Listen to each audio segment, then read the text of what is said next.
There's, a great many different ways that wet flies and or soft apple combinations can be used, and to a large extent, some of that's very much determined on the prevailing conditions. The climatic conditions would be one consideration. The fish activity would be another consideration. How they choose to come to flies, and if there's any natural food sources available. Today we're actually going to use dry line techniques. We're going to fish some flies that have got some representations of kind of emergent stages of insects, some winged and some hackled. And we're going to work those flies fairly high into the surface film and what we call a cast delivery and a slow continuous retrieve. In other words, we're going to kind of work those flies right the way back and allow the movement of the water to naturally agitate those flies in different ways. So really it's a kind of a slow retrieve technique. It's not a definitive strip, stop, start, stop, start. It's a continuous hand twist retrieve that keeps those flies agitating and moving, and in combination with movements of the rod hand in the right, we can make those flies kind of simulate various things up in or near the surface film, and hopefully we'll induce some fish to come up and take those flies. The conditions are kind of really perfect for that right now. It's not really dark, it's not really bright. We got some rain, not too bad, and it's just kind of like what we call a muggy day, and that's pretty good darn fishing conditions most of the time. My standard rig generally for floating line or dry line fishing techniques pretty much relates to initially from the end of the fly line to the first dropper or the top dropper fly, around about a 4 to 6 feet distance. Today I'm using probably around about 4 feet.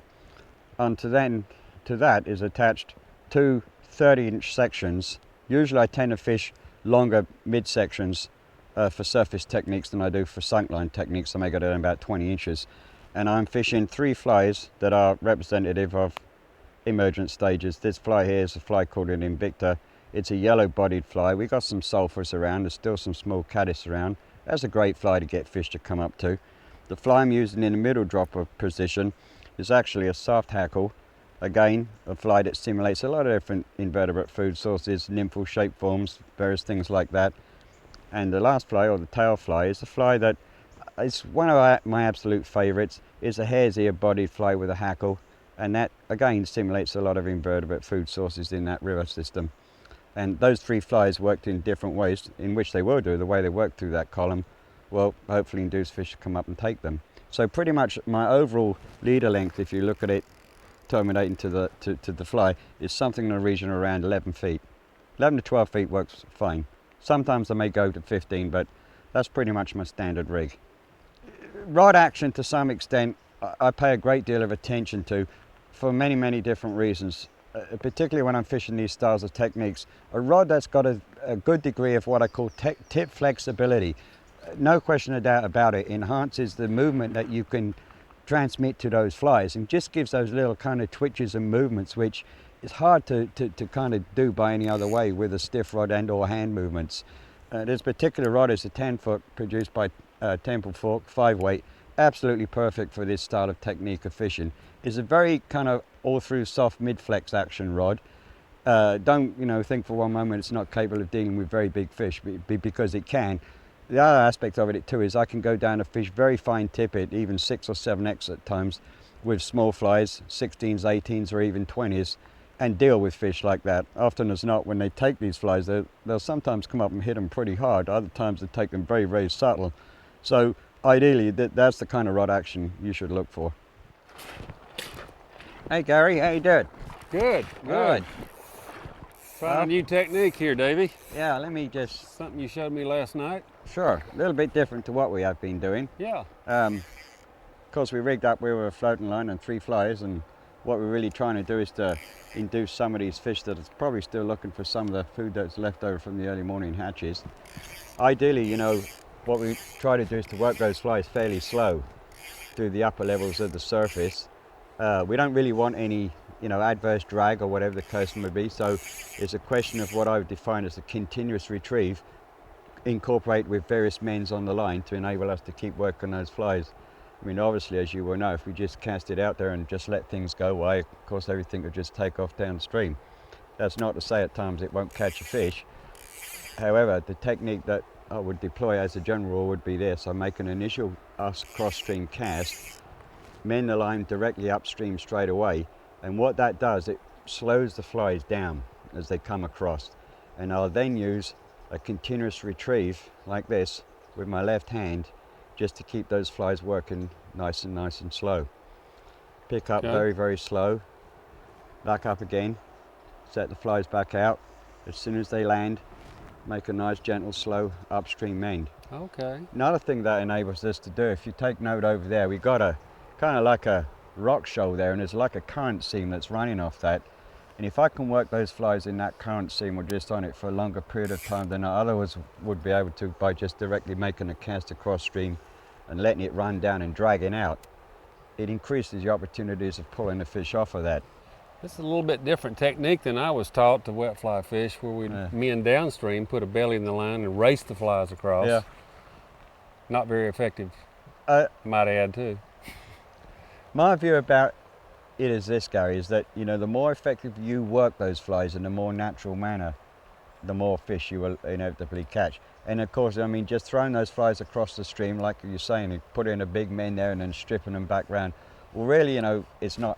It's out of the zone too quick. Yeah, that's exactly right.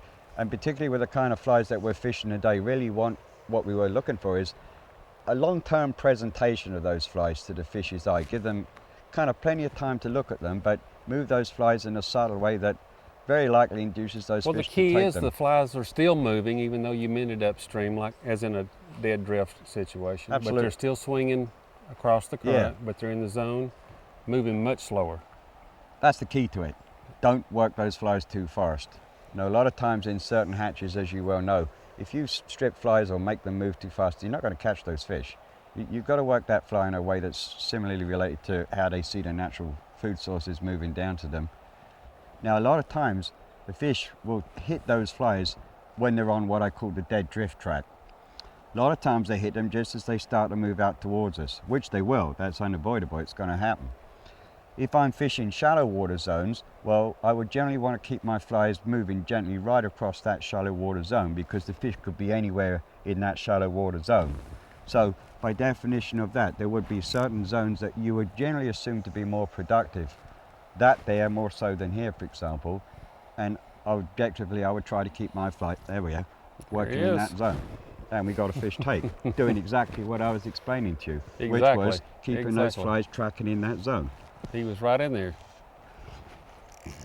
Just as they started to pull out, that's when he hit. That's right. Come on, little guy. Get him for you, Davy. Thanks, Gary. That's that little guy. He took a soft tackle. Took the middle fly. Yeah. Pretty little brown. Yeah. I just love barely hooked. I just Look love how to catch bright. browns. Look how bright. White tip fins. Thanks for allowing the demonstration to take place. You know, all I can, you know, really say to you, Gary, is that, you know, as far as these techniques of fishing is concerned, it is very little understood by the majority of American fly fishers. And it is a subtle form of fly fishing, and no question of doubt about it, it's an extremely effective one once you master those little subtleties of line control and mending those flies. And like what you just seen there, it's not a question of just throwing those flies across the water and stripping them back. I mean, that fish took that fly, believing it to be a natural food source, just gently going down. You just twitched the line, I saw it move, raised the rod, the fish was on. It truly is a new art form too. Yeah, you enjoy fishing that way? I do, Yeah. I do. A long line presentation across stream of a cast of wet flies requires a few more elements to get it right than that of a short cast. Again, you cast slightly upstream and across, but this time you will need to make a line mend as opposed to a rod mend to slow down your flies. You won't have much of a dead drift here, so you need to raise your rod right away. Get in contact with your cast and follow the flies with the tip. Now track your flies and work them as they move down and across stream, manipulating them with the rod tip to dance them in the various seams you are fishing. In addition, you need to initiate a retrieve or recovery of the flies, as Davy likes to call it. This is started as soon as the cast starts to swing across the run. Keep recovering the flies even when they have reached the end of the drift, and do so with slight hesitations to allow them to fully fish on the dangle. So the presentation is critical as far as the mend and the speed that you're fishing the flies itself. But I notice your retrieve is different than... Yeah. The initial presentation is one where the flies are delivered and thereafter a correction is made straight away. That gives us control of how we want those flies to work. And what I then do in combination with my right hand and my left hand is to work those flies. This of course is known by a number of different things. Where I'm in my country we call that a figure of 8 retrieve. People here call it a hand twist, and you know it's a little bit more subtle than that. There's a number of different ways that you can actually do that. You need obviously a degree of dexterity in your hands. Basically what you're making those flies do is a whole bunch of different things. Same thing a natural insect would do. Yeah, in the zone that you're actually fishing them in. Yeah, the other main advantage of this, of course, other than the fact that it's a method of effectively fishing the flies, is that when you pick up, you can set the whole thing back out again, freedom of movement from your hand, mend your line, and you're back fishing again. Well, I can do the mending part. I don't know about the retrieving. I'm going to have to work on that. Yeah, that's a learned trick right It'd take a bit of practice. The trick to it, I will tell you, is not to cramp this line tight like this. The trick to it absolutely is to keep those coils loose, nice and loose. so they'll come off when you shoot the line back out. Yeah, and also too, for example, if we got a fish take, I mean that fish can just take that line off us like that, and we got 2-point control, we're back on the reel and we play a fish like that or too. You can stop him quick too. But I will tell you something, don't get this line tangled up in your fingers, because you know the consequences of that if you get a big fish. And it's harder in hell to get a fly line that's all cramped up on your hand like that with a fish on the end of it. Just one loop. Yeah, and if just one loop will stop a fish and break him off. When you're learning to do it too, that's another thing. You know, if you start getting yourself in a mess, don't continue to keep winding. Just drop it and then pretty much just start again. Start all over. It can be called a figure of 8 retrieve, continuous retrieve. Either way, what it amounts to is this: is that you are bunching the fly line in your hand. That by a continuous movement, which of course can be interrupted by stops and pauses as you work the flies in conjunction with your right hand. But as you notice, you see, I'm doing this in a way where I effectively am basically coiling the line up like this. And I can use and incorporate other things within that, like little twitches like this, which just do little different things to the flies. You can actually do it by reversing your hand like this. Some people prefer to do it that way. I don't. I prefer to do it with an open upper flat hand. And the reason I prefer to do it that way is because I can just release the line off that hand when I recast. It's one of those things you can sit indoors in the house when you're not fishing and learn. Yeah, it's like double hauling. Yeah, pretty. Yeah, right. You know, just sit down and, you know, get a rod butt with a reel in it or whatever, and just hold it in your hand, strip some line off on the floor. All you need is that first guide there. The fact that there's no resistance got nothing to do with it. You can create that resistance with this finger while you're doing it. All you're then going to do is just pick up and you're just going to sit there and do that. And when you get good at it, you don't have to look at it. You just, you know, it's just like... Well, I'll go into that and I'll get my knitting out and I'll sit there and do this. Yeah. If you can make really perfect, soft, across stream, upstream, downstream, it don't make no difference, presentations where those flies come down like thistledown, and let them continue on that natural course, you'll more likely get a fish to respond to them than you will by setting that down and making some dramatic correction like that and just jerk or drag the flies. That's a subtle thing in wet fly and soft hackle fishing too that is really important. The softer touch. Yeah, you initially, as soon as your flies have set down on that water, they should be fishing the way that they should be presented to the fish's eye, not jerked away. You know, all of a sudden you attract a fish and then psh, gone. Well, Davy, this is going to take some practice. I'm going to go work on it. Yeah. Care if I fish down below you? Not at all.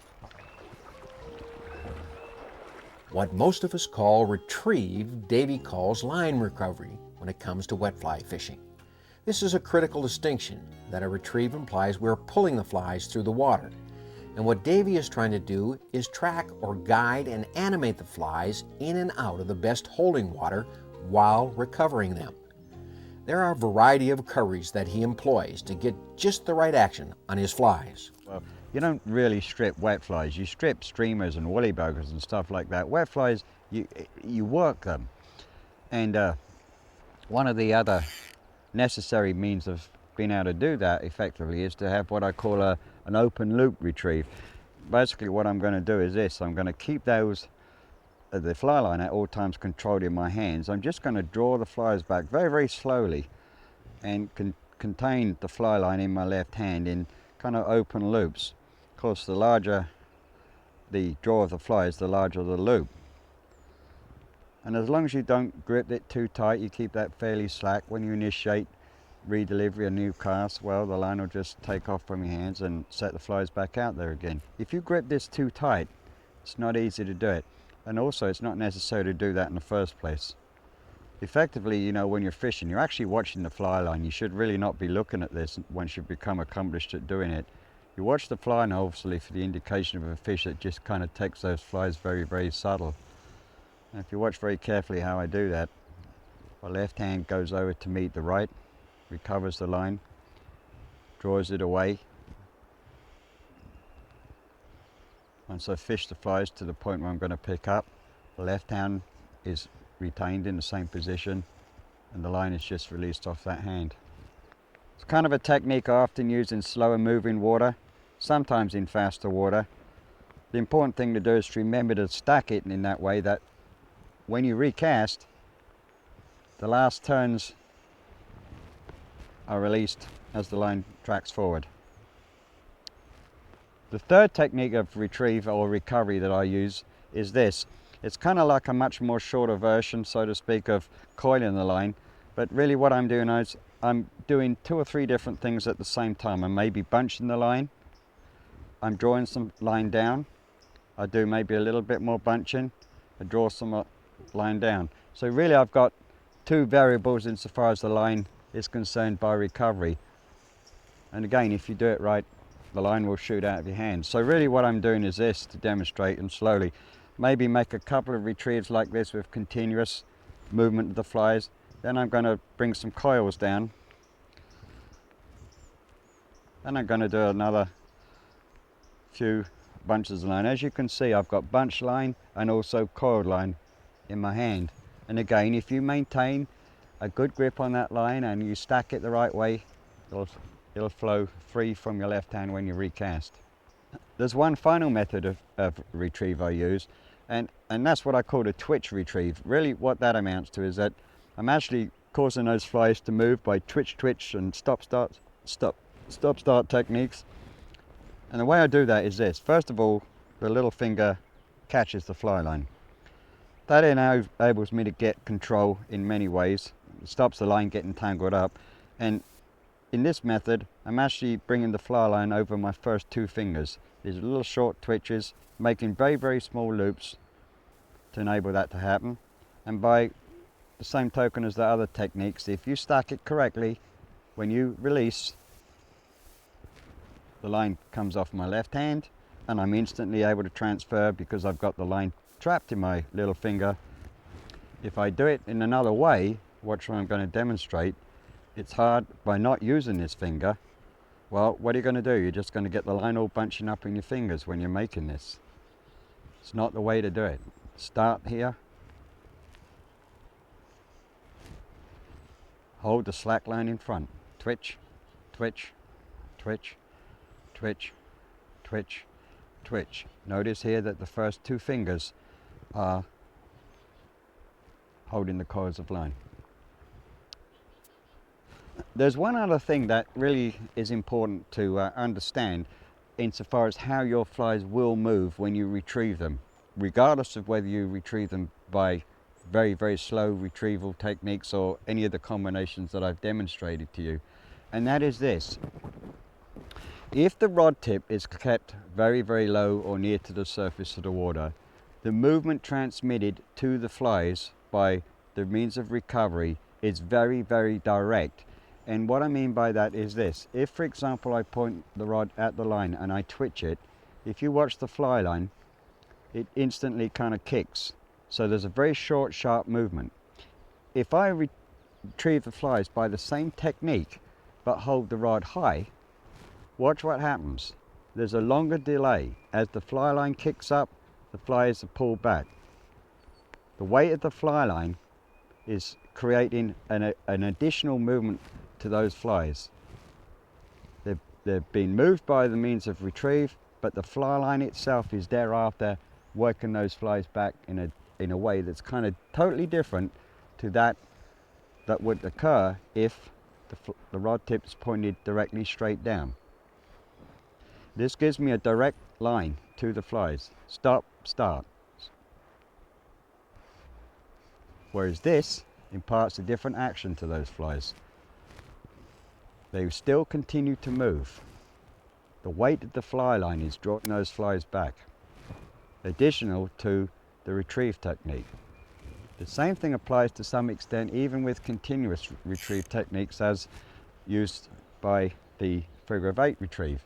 If I keep the rod tip low, the flies come back very, very slow and continuous at the relative rate of recovery of that line. If, however, I hold the rod tip high, the weight of the line is also acting with the retrieve of those flies, and they actually start to come back a little bit quicker, even though I'm actually using only the same rate of retrieve with the left hand. It would be very difficult for me to kind of explain to you that this is the absolute way to go on any given prevailing condition or circumstance. What I'm really trying to explain to you is that by alternating different means of retrieve and or relative positions of rod angle, your flies will fish in different ways. And what you generally opt to look for is on a given day, the relative angle of rod position and the means of retrieve that instigate the fish to come and take those flies. Because believe me, it will vary. You can fish the same piece of water on 2 consecutive days and you'll find that the fish will react to the same flies different ways. And you know, there's obviously reasons that cause that to happen, whatever prevailing light conditions, just the fish themselves, how they see that fly and how they really want to respond to them. But it's necessary that you understand that your rod position in relation to how you retrieve that flies will change how those flies move in the water to the fish's eye. And that fish took us nice and good there, just as we run down. Your temptation might be, should you decide to give wet fly fishing a fling, is to go right to this extended cast across stream presentation. We suggest, however, that you work with the short line upstream, across, and downstream tactics first. On a short line, it is easier to develop the skills of staying in contact with your cast and tracking or working your flies, which becomes a more difficult task when you put more line on the water. Fishing, but you know, I saw that fish move and I thought, we gotta try a chuck to that fish and see if we can't. Come on. See if we can't get him to take.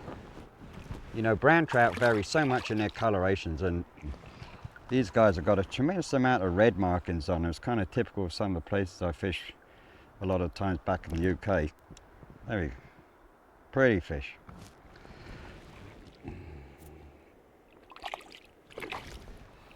I don't guess the camera's running now, is it, Gene?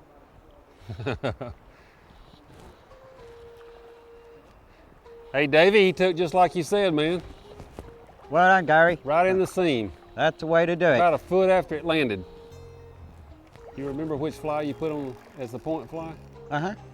He took that one. Good. What was the name of it? That's kind of like a hare's ear kind of variation. Oh yeah, pretty brown. Pretty brown. Yeah. Oh yeah. Oh, there you go. Yeah. Thank you, sir. Yeah, you see the grass on him? He got down in that moss. Yeah, I just love the way those things like get their head Oh man, down. I'll walk a mile for a brown trout. Where did the fish hit you, Gary? Oh, right in that seam, right on that Yeah, shelf over there, that's, right where you said to put it. That's kind of typical. If you can Yeah. get good dead drifts there. I had just made the cast, made my mend, that's when he hit. So if I'd made a big mend, like you said a lot of people do, And dragged it. yeah, or flicked it too fast or too sharp. They're kind of little Oh, come on. things come like on. that you need to There you always go. make in consideration. That's There a you pretty go. fish. Let's slip this little wet fly out. He was not coming loose, Davy. Oh, that's a guy. There we go. How about that fish, Davy? Isn't that a beautiful thing? Not bad for your student here, huh? No, you did real well there. I just love to see him caught like that. What a superb fish. He took it pretty aggressively too. He came up and just nailed it, just like a dry fly. Good job. Thank you, Mr. Brown Trout.